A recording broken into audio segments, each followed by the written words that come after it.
Hola, mi nombre es Claudia Munay y voy a compartirte algo de conocimiento sobre sistemas flexibles de transmisión de potencia, bandas y cadenas. Primero, las bandas son aquellas que trabajan con poleas, mientras las cadenas trabajan con ruedas dentadas llamadas catarinas. Cierto, aburrido no aprendemos. Pongamos algo de color. Listo, entonces decíamos que... ¿Así tampoco? Bueno, hagámoslo más colorido y dinámico. Esta seré yo, todo personaje femenino con este bello color verde. Ustedes serán todos estos personajes estudiantes más los que lleguen a aparecer por ahí. Ahora sí, empecemos bien. Primero, un sistema de transmisión de potencia, como su nombre nos lo dice, tiene como función transmitir potencia entre ejes giratorios, a la vez que transmiten movimiento. En este video veremos elementos flexibles, que son las cadenas y las bandas o correas, las cuales se utilizan para sustituir engranes, porque utilizarlos se vuelve impráctico cuando la distancia entre ejes aumenta, además que construir engranes es costoso y difícil. Cadenas y bandas de transmisión. Veremos cómo están hechos, cómo funcionan, un poquito de su historia y cómo se fue intercambiando su uso en los motores de los autos, para ver si podemos decidir al final cuál es el mejor de los dos, al menos para esta aplicación. Bueno, comencemos con la historia de la cadena. La invención de la cadena de rodillos se atribuye a Hans Renault en 1880. Sin embargo, existen bocetos de Leonardo da Vinci del siglo XVI que muestran una cadena de este tipo. Y en 1829 fue presentada una patente por el artista e inventor francés André Gallet, por lo que en muchos libros en francés las cadenas de rodillos se llaman cadena Gallet. Entonces, ¿a quién atribuimos este invento? Podemos decir que a los tres o al que prefieran. Lo importante es que las utilizamos y cómo han evolucionado a lo largo del tiempo.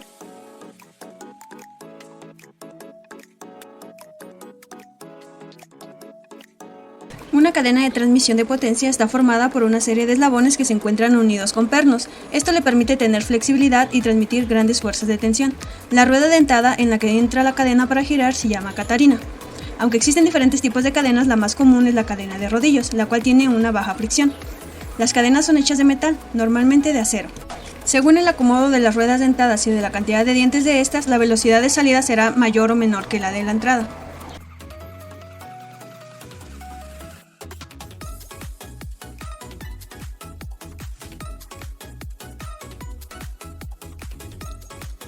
Para poder hacer una comparación sobre ventajas y desventajas, primero hablemos un poco de las bandas o correas. Las bandas son elementos flexibles que se utilizan junto a dos o más poleas. Al moverse la banda o correa, transmitirá energía desde la polea conductora a la polea conducida, mediante el rozamiento que surge entre la correa y las poleas. Es decir, su funcionamiento se basa en las fuerzas de fricción. Existen 4 tipos principales de bandas, de las cuales la plana es la más simple y se utiliza en aplicaciones de poco torque. La banda en V, por otro lado, es la más utilizada, sobre todo en autos y máquinas industriales, ya que puede trabajar a gran torque.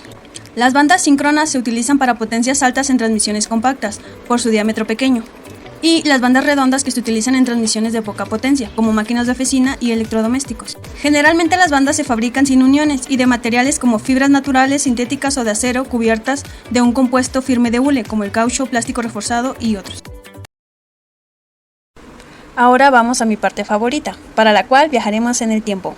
La bicicleta de cadena que conocemos actualmente no siempre fue así. Al principio hubo mucha variedad de ellas, como el velocípedo en Alemania en 1818, el de Escocia en 1830, la bicicleta de rueda alta en Francia en 1870, hasta que por fin en Inglaterra se inventó la llamada máquina segura en 1885, la cual ya constaba de una cadena unida a 2 ruedas dentadas. Respecto al automóvil, tenemos que antes de que apareciera utilizábamos carretas jaladas por animales. El primer auto sería el Fardier en 1769, el cual trabajaba a vapor y estaba diseñado para transportar carga y no personas. Al ser difícil de manejar, terminó estrellándose contra una pared, lo cual curiosamente lo convierte en el primer accidente automovilístico de la historia. Después de que se patentara el motor de combustión interna, se inventó el primer auto dotado de uno. Este auto ya utilizaba bandas para su movimiento. Después de esto, en 1885, Benz construyó su primer modelo de auto, el cual contenía tanto bandas como cadenas. Este vehículo fue el primer auto producido en serie y vendido al público, por lo que fue de gran importancia para el desarrollo de la industria automotriz. Como podemos ver, la bicicleta, a partir de tener cadena de transmisión, no ha sufrido cambios respecto a esto. Una bicicleta antigua con cadena es muy parecida a una actual, con diferencia quizá de los frenos, materiales y ergonomía, pero continúa teniendo cadena hoy en día. Por esto nos enfocaremos a los cambios que ha sufrido el automóvil respecto al uso de bandas y cadenas. Veremos por qué han sucedido estos cambios y las ventajas y desventajas de cada una. Al final, veremos si seremos capaces de escoger alguna de ellas. Primero, veamos para qué se utilizan las bandas y cadenas en un motor de combustión interna, o sea, el de nuestro auto. La tarea de la cadena o banda en el motor es mantener su sincronización, es decir, permiten que se mantenga el orden de funcionamiento de cada uno de sus elementos. Quizá aquí ya haya nacido una gran duda. Si ambas funcionan de igual manera y hacen lo mismo en el motor, simplemente sus materiales son diferentes. ¿Qué implicaciones tiene usar una o la otra?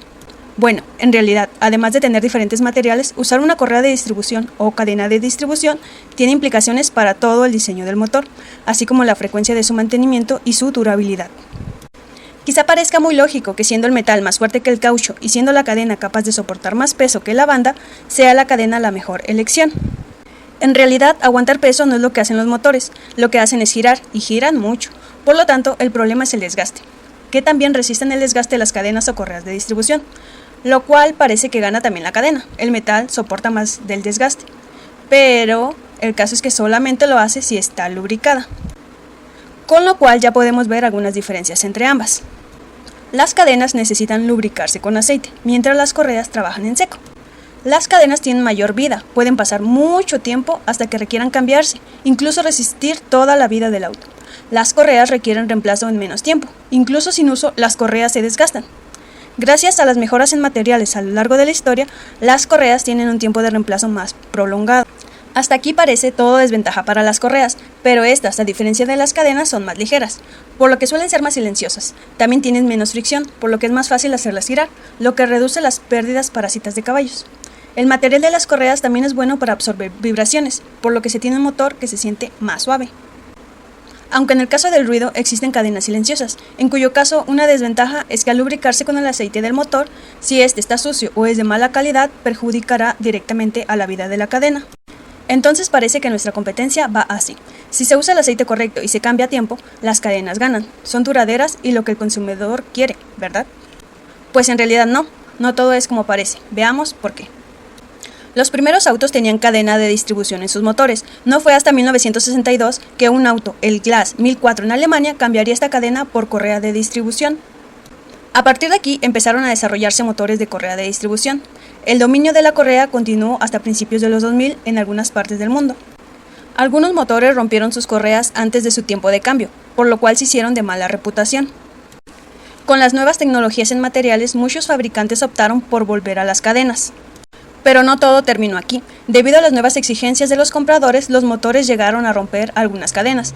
Esto al final terminó haciendo que las cadenas nuevas ya no ejemplificaran menos costos de mantenimiento y mayor durabilidad, por lo que en la realidad las cadenas y correas de distribución se encuentran igualadas. Es decir, que para escoger alguna hay que ver caso por caso, para cada motor en particular, las necesidades del comprador, los gustos, costos de mantenimiento, etc. Entonces, ¿cuál es mejor para un motor de automóvil? Esa es de tarea. ¿Alguna duda? No, genial, eso es todo.